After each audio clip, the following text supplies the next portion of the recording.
दोस्तों, मेरा नाम आशीष गोस्वामी है और आज जो कहानी मैं आपके सामने लाया हूँ उस कहानी का शीर्षक है जहाँ प्यार था अब सिर्फ शिकायतें हैं। रिश्तों की सबसे बड़ी त्रासदी तब होती है जब दो लोग एक ही छत के नीचे रहते हुए भी एक दूसरे से अनजान हो जाते हैं। प्यार, समझदारी, संवाद ये सब धीरे धीरे दब जाते हैं तानों, गुस्से और चुप्पियों के नीचे।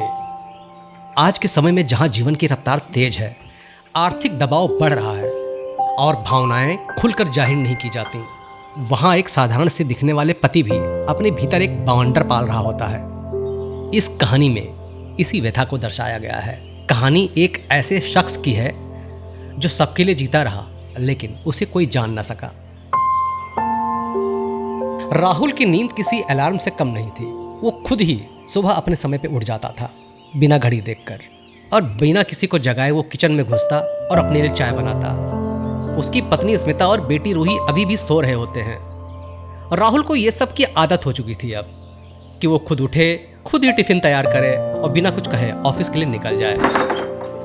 एक समय था जब वो स्मिता को उठाकर चाय के लिए बुलाता था, हंसी टिठोली करता था, लेकिन अब वो बातें अतीत बन चुकी थी।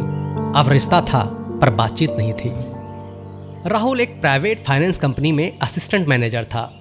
पद सुनने में अच्छा लगता था पर वेतन बहुत ही ज्यादा सीमित। ईएमआई, बच्चों की फीस, किराया, दवाइयाँ, खाने पीने का सामान, इन सब के बीच वो हर महीने हिसाब लगाता, फिर नया कर्जा लेता। पिछले साल उसने पर्सनल लोन लिया था रूही के स्कूल के एडमिशन के लिए और घर के जरूरी सामान के लिए, जैसे वॉशिंग मशीन, फ्रिज और बहुत कुछ, ताकि स्मिता को काम करने में आसानी रहे। ब्याज बढ़ता जा रहा था और बैंक के कॉल्स अब रोज आने लगे थे।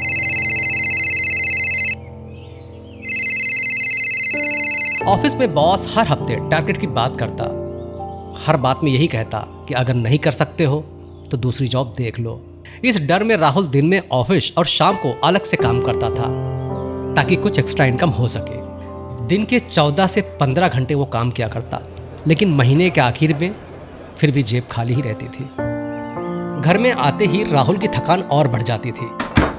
स्मिता पहले कुछ मिनट चुप रहती और फिर शिकायतों का पिटारा खोल देती। घर में अब प्यार की भाषा नहीं थी, सिर्फ बातों की तलखी चलती थी। रूही की यूनिफॉर्म छोटी हो गई है, तुमने आज तक कुछ सोचा नहीं। माँ को फ़ोन किए कितने दिन बीत गए हैं, तुमने एक बार भी कॉल किया उन्हें? कोई मतलब है तुम्हें इन सब चीज़ों से कि सिर्फ तुम्हारे लिए काम काम काम? राहुल बस सुनता था।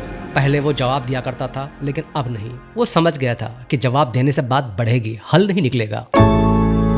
अब वो एक कमरे के कोने को ढूंढता जहां वो खुद के लिए समय निकाल सके। स्मिता एक पढ़ी लिखी और आत्मनिर्भर महिला थी। एक सरकारी स्कूल में शिक्षिका थी। उसे लगता था कि राहुल अब उसमें रुचि नहीं रखता। कभी पूछा कि मेरा दिन कैसा गया राहुल? कभी यह जानने की कोशिश की कि मैं क्या महसूस करती हूँ?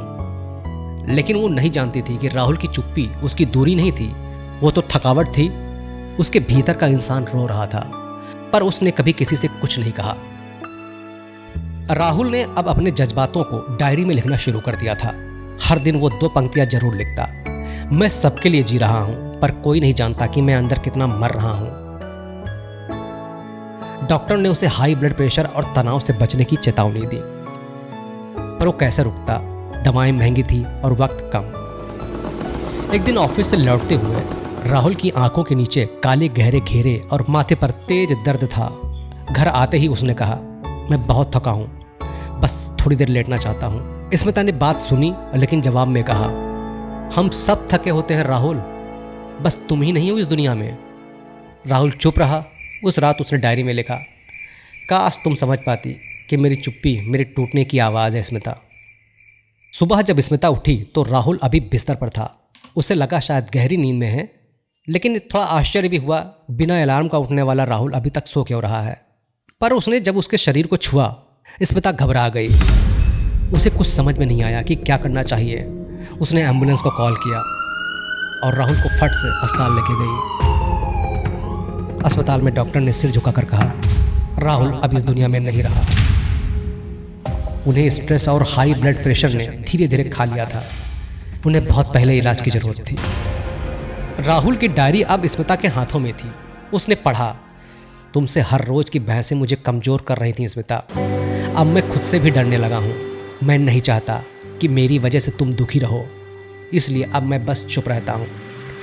स्मिता फूट कर रो पड़ी। उसने खुद को दोषी महसूस किया और वो समझ गई कि जो लड़ाई वो अपने हक के लिए लड़ रही थी उसमें उसने उस इंसान को खो दिया है जो उसे सबसे ज़्यादा चाहता था। रूही अब हर रात माँ से पूछती है, माँ पापा आप क्यों नहीं आते हैं? उन्होंने तो मुझे गुड़िया देने की बात कही थी। स्मिता अब हर जवाब के पहले कुछ पल चुप रहती है, फिर एक कहानी गढ़ती है, पर खुद के भीतर वो जानती थी कि असली कहानी कितनी कड़वी थी। राहुल अब नहीं था, लेकिन उसने जो दर्द छोड़ा वो हर रिश्ते के लिए सबक बन गया। रिश्तों में सबसे बड़ा खतरा तब होता है जब एक इंसान चुप रहने लगे। वो बहस करना छोड़ दे, शिकायत करना छोड़ दे, तब समझ लेना चाहिए कि वो टूट चुका है। जीवन में बातचीत करना सबसे ज़्यादा ज़रूरी है।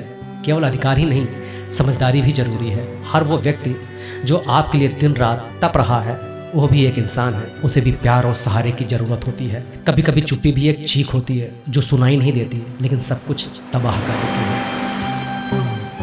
तो दोस्तों ये कहानी ही ख़त्म होती है। आशा करता हूँ कि आपको ये कहानी बहुत पसंद आई होगी। इस तरह की बहुत सारी कहानियाँ हमारे चैनल पर अवेलेबल हैं, तो हमारे चैनल को सब्सक्राइब करें और अपने दोस्तों को भी शेयर करें। तो मिलते हैं एक अगली कहानी में, तब तक अपना ध्यान रखें। Take care.